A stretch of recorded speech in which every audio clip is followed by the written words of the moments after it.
충분한 힘을 얻고 또 성령 충만함을 얻어가시는 저와 여러분들 되시기를 간절히 소망합니다. 함께 이 시간은 성경 말씀 봉독하도록 하겠습니다. 함께 읽을 말씀 여호수아서 1장 1절에서 9절 말씀입니다. 여호수아 1장 1절에서 9절 말씀 읽겠습니다. 저와 여러분이 한 절씩 교독하시고 마지막 9절 말씀은 한 목소리로 읽도록 하겠습니다. 함께 받겠습니다. 여호와의 종 모세가 죽은 후에 여호와께서 모세의 수종자 눈의 아들 여호수아에게 말씀하여 이르시되 모세가 죽었으니 이제 너는 이 모든 백성과 더불어 일어나 이 요단을 건너 내가 그들 곧 이스라엘 자손에게 주는 땅으로 가라. 내가 모세에게 말한 바와 같이 너희 발바닥으로 밟는 곳은 모두 내가 너희에게 주었노니 곧 광야와 이 레바논에서부터 큰 강 곧 유브라데 강까지 해쪽 속에 온 땅과 또 해지는 쪽 대해까지 너희 영토가 되리라.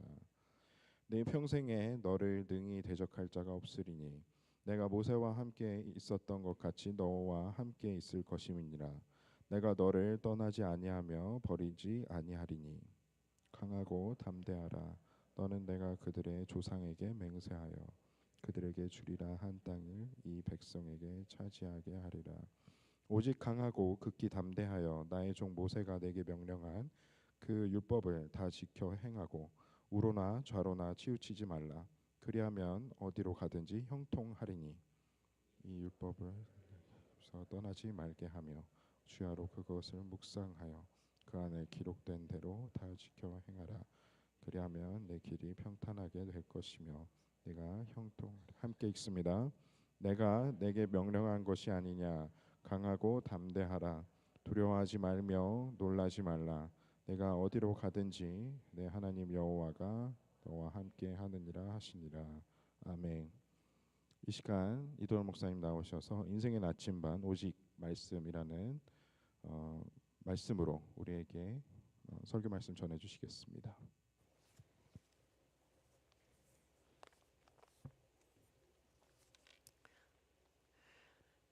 2026년 새해가 밝았습니다. 여러분들은 어제 첫 번째 날 우리 설날을 어떻게 보내셨나요? 어떤 분들은 떡국을 맛있게 만들어서 가족들과 나눠 드신 분도 계실 것 같고요. 또 이렇게 세배를 함께 나누면서 또 새해를 기쁨으로 시작하신 분들 정말 여러 가지 어제 귀한 일들이 있었을 것 같습니다. 저희들이 이제 오늘부터 짧지만 내일까지 저희들이 신년 특별 새벽 집회를 시작합니다. 저희들이 새해를 새 믿음으로 밟았으면 좋겠는데요. 옆에 있는 분들 한번 바라보시면서 이렇게 축복해드리겠습니다. 우리 새해를 새 믿음으로 걸어갑시다. 같이 한번 우리 축복해드리겠습니다. 새해를 새 믿음으로 걸어갑시다. 네. 오늘 교육자 가족들이 찬양을 인도했습니다. 스윙어 이렇게 우리 진현진 사모님, 또 김옥희 전도사님, 드럼으로 우리 고영성 목사님, 정말 이렇게 또 리드를 또 이렇게 우리 이광은 목사님이 주셨는데요.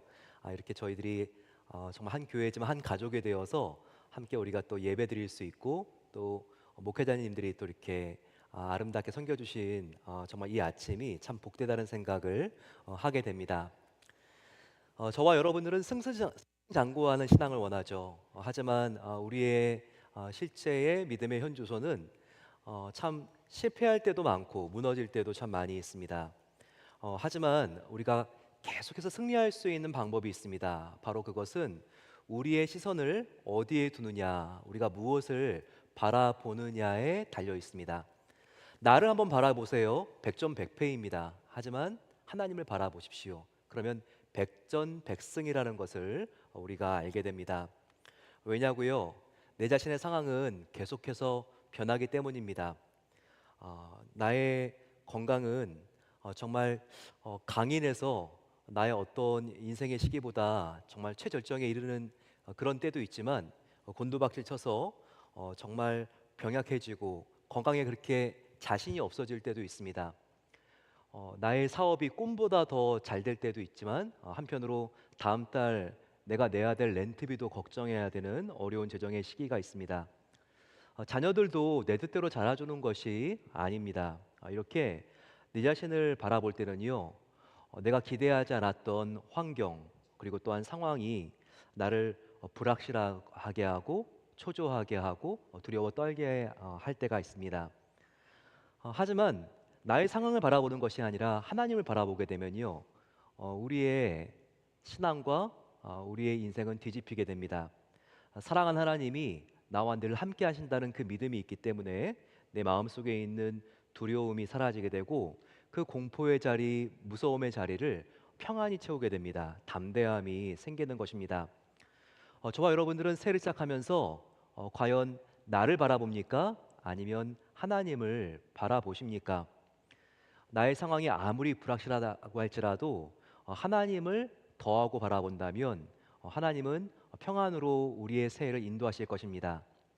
하지만 하나님을 우리가 뺄셈하고 나의 앞날을 바라본다면 계속 우리는 마음의 초조함과 두려움이 생기게 되면서 될 수 있는 일도 다 흐지부지 되고 또한 실패하게 될 수가 있습니다.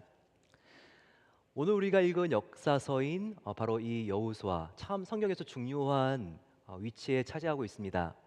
앞에는 모세 오경입니다. 창세기, 출애굽기, 레위기, 민수기, 신명기죠. 모세가 섰습니다.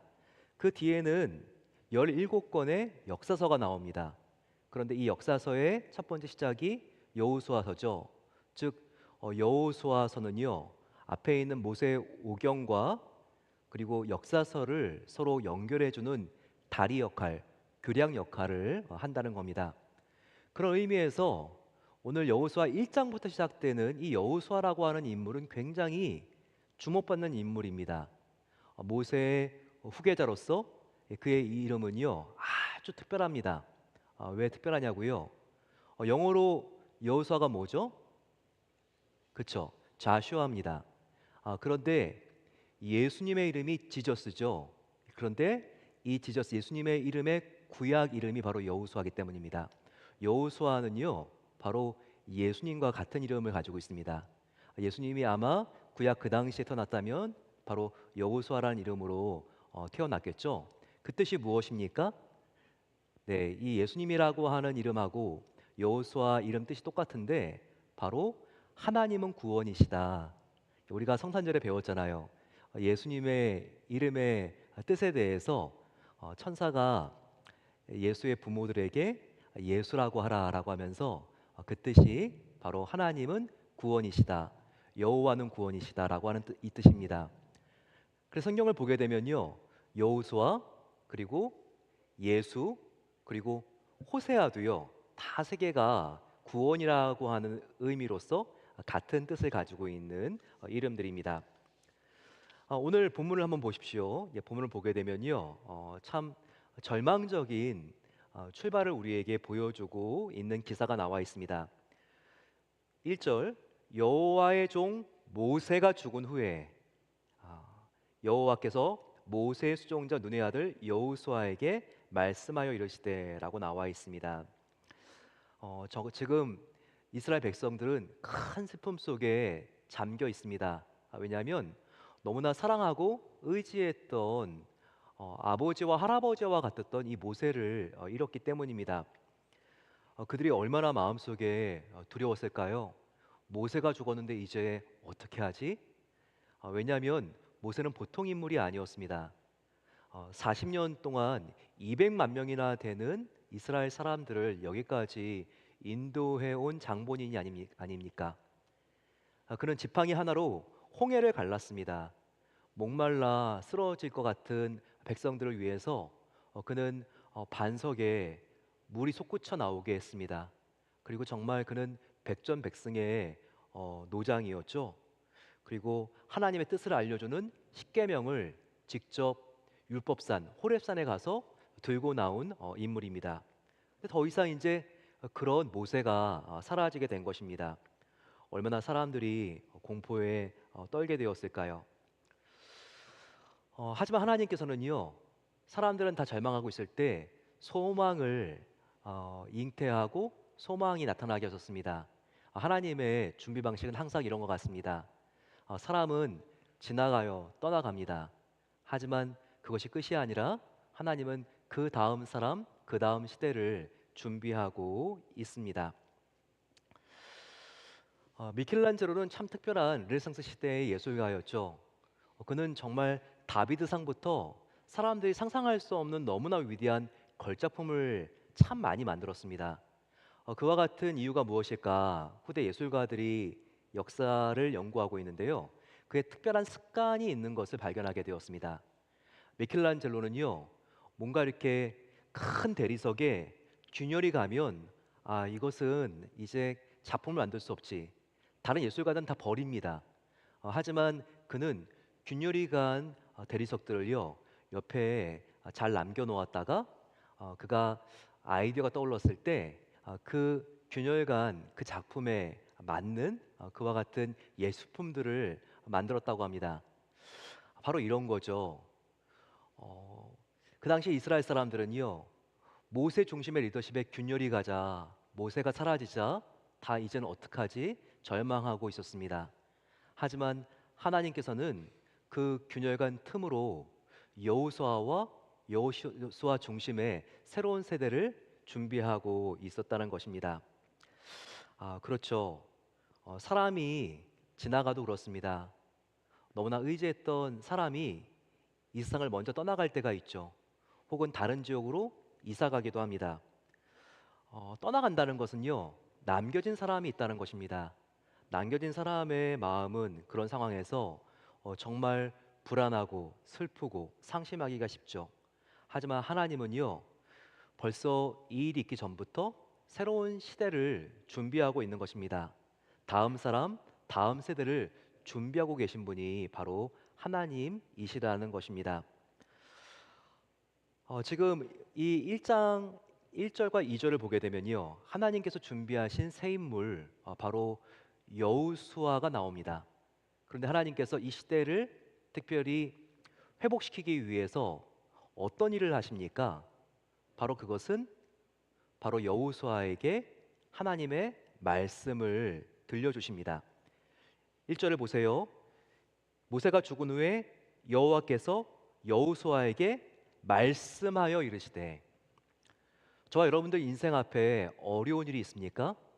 하지만 바로 이 절망스러운 장소에 살아있는 하나님의 말씀이 지금 여기 임하시면 하나님의 말씀이 지금 여기 임하시면 그 문제는 해결된 것입니다. 하나님의 말씀은 이렇게 놀라운 힘이 있어요. 말씀에는 두 가지 말씀이 있다고 합니다. 하나는 로고스의 말씀이 있고 또 하나는 레아의 말씀이 있습니다. 특별히 로고스의 말씀은요, 성경을 읽을 때 객관적이고 사실적이고 기록된 말씀을 로고스의 말씀이라고 합니다. 우리는 이 로고스의 말씀을 우리의 지성과 이성을 통해서 이해하게 되죠. 또 로고스의 말씀과 상대가 되는 또 하나의 말씀이 있습니다. 바로 이 말씀은 레아라고 하는 말씀입니다. 레아는 주관적인 말씀, 구체적인 말씀, 그리고 살아 역사하는 우리의 마음을 들끓게 하는 말씀입니다. 그래서 신앙생활을 참 잘하는 사람들의 모습을 보게 되면요, 이 머리는 차가운 바로 로고스의 말씀, 객관적인 말씀으로 이렇게 머리가 차 있고, 그리고 가슴은요 레아의 말씀, 뜨거운 말씀, 하나님께서 역사하시는 그 말씀으로 정말 그 마음이 따뜻한 사람입니다. 반대가 되면 안 되죠. 반대가 되는 사람 보셨어요? 머리는 엄청 뜨겁고 가슴은 차가운 사람. 그러면요 우리가 신앙생활을 제대로 할 수가 없습니다. 근데 오늘 여기 1절에 나와 있는 것은요 바로 여호수아에게 레아의 말씀이 임했다고 하는 것입니다. 바로 마음을 감동시키는 성령님의 조명하심 속에서 지금 여기 임하는 바로 그 구체적이고 하나님께서 역사하시는 바로 그 말씀을, 그 음성을 여호수아가 들었다는 것입니다. 저와 여러분들 올 새해 하나님의 말씀 앞으로 나아가기를 소망합니다. 그러기 위해서요, 저와 여러분들은 우리의 말씀, 하나님의 말씀이요, 레아의 말씀으로 우리의 마음 중심에 꽂히고 그 말씀이 우리의 마음을 끓게 하고 우리의 손발을 움직이게 해야 합니다. 하지만 여기서 중요한 것은요, 항상 레아의 말씀은 로고스의 말씀에 지도를 받아야 된다는 거예요. 바로 이 레아의 말씀은요, 우리가 주관적이 되기 쉽기 때문에 이 레아의 말씀만 우리가 빠져들게 되면요, 신비주의로 빠져들기가 쉽습니다. 그 대신 레아의 말씀은 없고 로고스의 말씀만 있으면 어떻게 되죠? 차가운 이성주의의 극단이 되는 것이죠. 하지만 우리가 하나님의 말씀을 우리의 로고스, 머리를 통해서 우리가 객관적으로 이해하고, 그리고 간절히 우리가 이 말씀을 정말 목마른 사슴과 같이 사모하면서 간절히 정말 심령이 가난한 자가 되어서 붙들고 나아갈 때, 하나님께서는 우리의 마음속에 뜨거운 불을 허락해 주시고 그 말씀을 통해서 우리 앞에 있는 모든 문제를 이겨나갈 수 있는 은혜를 주신다는 것입니다. 저와 여러분들, 하나님의 말씀과 함께 더불어서 말씀을 통해서 하나님의 힘을 받게 되시기를 축원합니다. 그래서 주님, 내가 이 말씀을 통하여 하나님께 힘을 얻고 나의 발이 사슴과 같이 되어서 내 앞에 있는 문제와 도전, 내가 뛰어넘을 수 있도록 하나님께서 인도하여 주시옵소서. 사슴과 같이 되어서 저 높은 곳으로 다니시는 저와 여러분들의 새해가 되시기를 간절히 축원합니다. 두 번째는요, 이 레아의 말씀을 통해서 우리는 실천하는, 행동하는 신앙인이 되어야 합니다. 오늘 2절을 한번 보시기 바랍니다. 2절과 3절. 하나님께서 말씀하십니다. 나의 종 모세가 죽었으니 이제 너는 이 모든 백성과 더불어 일어나 요단을 건너 내가 그들 곧 이스라엘 자손들에게 주는 그 땅으로 가라. 동사가 반복해서 나와 있는 것을 알 수 있습니다. 3절 끝을 보게 되면요, 하나님의 약속의 말씀이 나와 있죠.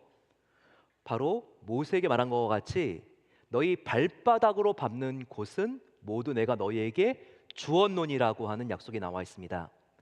하나님의 약속은 무엇입니까? 일어나 건너 가서 발로 밟으면 내가 약속한 바로 그 땅을 차지하리라라고 하는 바로 이 약속이었습니다. 저와 여러분들, 하나님께서 바로 모세와 여호수아에게 주셨던 이 약속의 말씀을 주십니다. 바로 내가 너희에게 약속한 것, 내가 주었다라고 하는, 바로 하나님께서 우리에게 선물을 주셨다고 하는 약속이죠. 하지만 그게 그냥 공짜로 얻어지나요? 그렇지 않습니다. 앞에 4개 동사가 있잖아요. 우리가 지금 일어나지 않으면, 지금 요단강을 건너지 않으면, 우리가 그 땅으로 가지 않으면, 우리가 발바닥으로 그 땅을 밟지 않으면 절대로 하나님께서 주시지 않는 것이 바로 약속의 땅인 것입니다. 저와 여러분들, 새해에 행동하는 믿음을 가져야 됩니다. 뭔가 거창한 것이 아니라 가장 작은 것이라도, 주님께서 나의 마음을 레아로 뜨겁게 하셨는데 내가 어제처럼 아무것도 하지 않는 것이 아니라, 내가 정말 힘이 없고 너무나 답답한 현실이더라도 내가 정말 기어서라도 주님께 내가 더 가까이 가길 원합니다. 적어도 어제보다는 오늘이, 오늘보다는 내일이 더 주님과 가까워지길 원합니다. 그렇게 우리가 하나님 앞에, 주님, 나를 도와주세요. 내가 생각만 하는 감상주의에 빠진 신앙인이 아니라 정말 내가 주님을 향하여 한 걸음이라도 더 저 높은 곳을 향하여 나아갈 수 있는 행동하는 믿음을 주세요 라고 기도할 때 하나님께서 닫힌 우리의 미래를 활짝 열어주시는 새해가 되게 하실 줄로 믿습니다. 정말 그렇잖아요. 올해가 어떤 띠라고요? 바로 붉은 말의 해라고 하지 않습니까? 적토마의 해. 근데 여러분, 우리가 정말 이 말들이 경주하는 곳을 가보세요. 안대를 하잖아요. 예, 안대를 한 바로 그 말들이 앞으로 뛰어갑니다. 왜 그럴까요? 앞만 바라보라고 안대를 하는 거죠. 자꾸 이 경조마가 뒤를 바라보게 되면요, 뒤처져 있는 말들을 보기 때문에 안일하게 된다고 합니다. 또 좌우를 바라보게 되면 어떡할까요? 옆에서 막 추격하는 말들이 보이는 거죠. 관중석도 보입니다. 예, 그렇기 때문에 트랙을 이탈하기가 아주 쉽다고 합니다. 그렇기 때문에 앞만 바라보라고, 예, 이렇게 안대를 가리는 거죠. 저와 여러분도 마찬가지예요. 자꾸 뒤를 바라보게 되면요, 나의 상처, 내가 실패한 거, 죄책감, 우리가 앞으로 나아가지 못합니다. 그렇다고 자꾸 좌우를 돌아보세요. 내 또래 같은 이민 동기들 시기 질투하게 되잖아요. 예, 또 비교의식 갖게 되잖아요. 그렇기 때문에 우리가 앞을 향해서 나아갈 수가 없습니다. 그렇기 때문에 우리가 바라봐야 될 것은 무엇입니까? 과거의 성차가 아니라 우리는 지금 여기 임하는 레아의 하나님의 말씀을 우리가 바라봐야 되고요. 그 말씀을 집중하여 나아갈 때 하나님께서는 우리의 새해가 하나님의 거룩하고 위대한 뜻을 이루는 새해가 되게 하신다는 것입니다. 하나님의 생명의 말씀으로 우리의 마음을 뜨겁게 하고, 그리고 우리가 앞만 바라보면서 표대가 되신 주님을 바라보며 나아가는 행동하는 신앙이 될 때 하나님께서 저와 여러분들의 한 해를 통해서 참으로 선하고 아름다운 일들을 이루게 되시기를 간절히 축원합니다. 또한 여호수아가 믿었던 것은요, 항상 그는 자신과 함께하는 하나님을 마음속에 깊이 마음속에 믿고 나아갔습니다. 5절과 6절을 바라보게 되면요, 하나님께서 여호수아에 계속 하시는 말씀이 내가 너와 함께하겠다, 모세와 함께한 것처럼 너와 함께하겠다라고 하는 이 말씀이었습니다. 저와 여러분들 환경을 바라보게 되면 두려움이 생기지만 하나님의 약속, 하나님이 함께 하시다는 약속을 바라보게 되면 저와 여러분들 마음속에는 평안이 생깁니다. 베드로를 봤을 때도요, 파도를 바라봤을 때는 바로 그 파도에 잠기게 되었습니다. 하지만 예수님을 바라봤을 때는 그 파도 위를 걷게 되죠. 그렇습니다. 저와 여러분들 함께 하시는 하나님을 바라봤을 때는요, 마음속에 두려움이 아니라 담대함이 생기면서 하나님께서 우리에게 약속하신 승리를 우리는 성취하는 자들이 된다는 것입니다. 하나님께서는 오늘 저와 여러분들에게 이 말씀을 붙들고 좌로나 우로나 치우치지 말고 오직 주님의 말씀을 전심을 다하여 순종할 때 형통한 길로 가게 하겠다고 약속하십니다. 저와 여러분들은 좌나 우가 중요합니다. 선택이 참 중요하죠. 우리는 하루에 선택을 약 70번, 그리고 1년에는 2만 5천 번 정도의 선택, 평생을 살면서는 약 200만 정도의 선택을 한다고 합니다. 바로 이와 같은 선택의 총합이 바로 인생이라고 말해도 과언은 아닙니다. 저와 여러분들 선택에는요, 하루에 70번이라고 한다면 오늘 내가 맥도날드를 먹을 것인가, 버거킹을 먹을 것인가, 내가 여행을 가야 되는데 알래스카 에어라인을 타야 되는가, 델타 에어라인을 타야 되는가, 이런 걸로부터 이제는 인생을 좌우할 만한 중요한 결정을 내려야 될 순간들도 있습니다. 내가 두 회사 중에서 어느 회사에 취직해야 되는가, 내가 지금 이사를 가야 되는가, 가지 말아야 되는가, 내가 누구와 결혼해야 되지, 내가 어느 의사에게 수술을 받아야 되지, 이와 같은 결정들은요, 우리의 인생, 우리의 생명도 좌우할 수 있는 굉장히 중요한 결정들입니다. 근데 여기에 대한 모든 답이 성경에는 나와 있지 않을 수 있습니다. 성경은요, 이런 의미에서 지도라기보다는 나침판이라고 우리가 생각할 수 있습니다. 하지만 나침판이라고 해서 막연한 게 아니에요. 저도 이렇게 군대에 있을 때 행군을 하고 방향을 찾기 위해서는 지도를 펼쳐놓고 항상 그 위에 나침판을 대야 됩니다. 하지만 지도는 안 변하는 것 같지만 변해요. 보게 되면요, 한 10년, 15년 전만 해도 그 지도가 댐이 생기게 되면 하천의 방향이 변하게 되고요. 그리고 또 이전에는 논밭이었지만 신도시가 들어서 있는 경우들도 있습니다.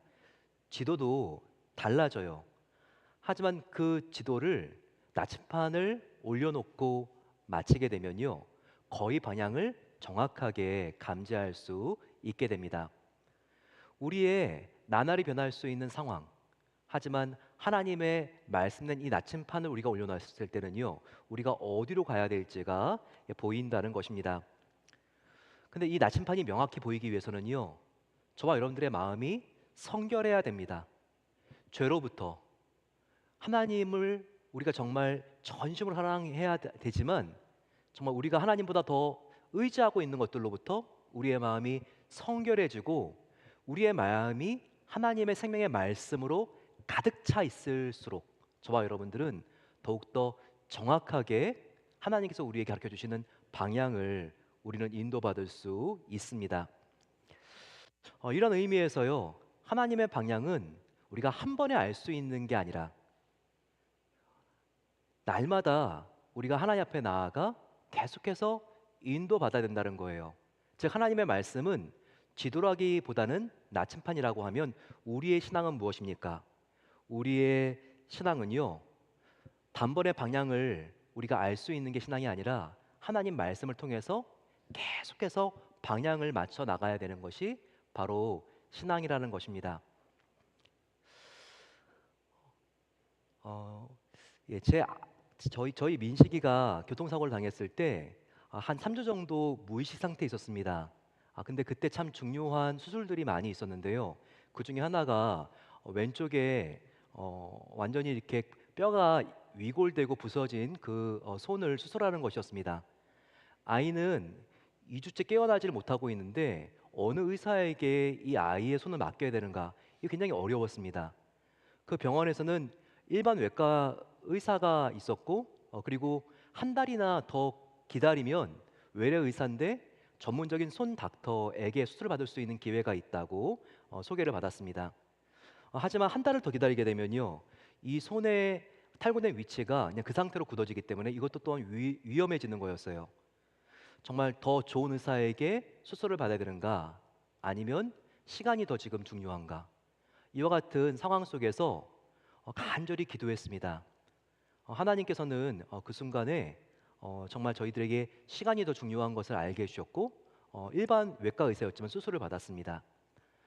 하지만 그것으로 끝난 게 아니었어요. 수술이 그래도 잘 끝났다고 이야기를 들었지만 한 달 뒤에 풀어봤을 때에는 손이 간염이 되어가지고 정말 항생제 주사를 맞아야 됐습니다. 하지만 또 항생제 주사를 맞기 시작하니까 백혈구 수치가 정말 세균만 죽이는 게 아니라 백혈구도 죽이면서 백혈병에 걸린 것만큼 그렇게 백혈구 수치가 거의 제로까지 떨어졌습니다. 또 간절히 기도했죠. 이 고비가 넘어가니까 이제는 또한 어느 물리치료 의사를 만나야 되는가? 하나님께서는요, 정말 기도할 때마다 하나님을 더 의지하게 하셨고, 그리고 그럴 때마다 어떤 의사인지 이름은 가르쳐 주시지 않았지만 하나님께서 세밀한 빛을 보여주시면서 소망을 주시면서 우리를 인도해 가셨습니다. 저와 여러분들 그렇습니다. 하나님께서 오늘 좌로나 우로나 치우치지 말라라고 말씀하십니다. 우리에게는 좌와 우 어느 쪽입니까가 중요하지만 하나님은 좌로도 우로도 치우치지 말라. 하지만 너희가 어디로 가든지 형통하리라 라고 말씀하십니다. 우리에게는 좌나 우나가 중요하지만 하나님께서는요, 좌나 우 어디로 가든지 너는 형통할 거야 라고 말씀하십니다. 그러면서 말씀하시는 건 무엇입니까? 너희가 전심을 다하여 마음을 다하여 나의 법을 말씀을 따르면 하나님께서 우리를 형통하게 하시겠다고 말씀하십니다. 저와 여러분들 정말 나에게 좌우 어느 쪽입니까? 바른 쪽이 아니면 나는 완전히 오래 죽을 거와 같습니다. 이런 마음이 아니라 주님, 정말 나의 목숨을 다하여 나의 생명 다하여 나는 주님의 말씀을 따르기를 원합니다.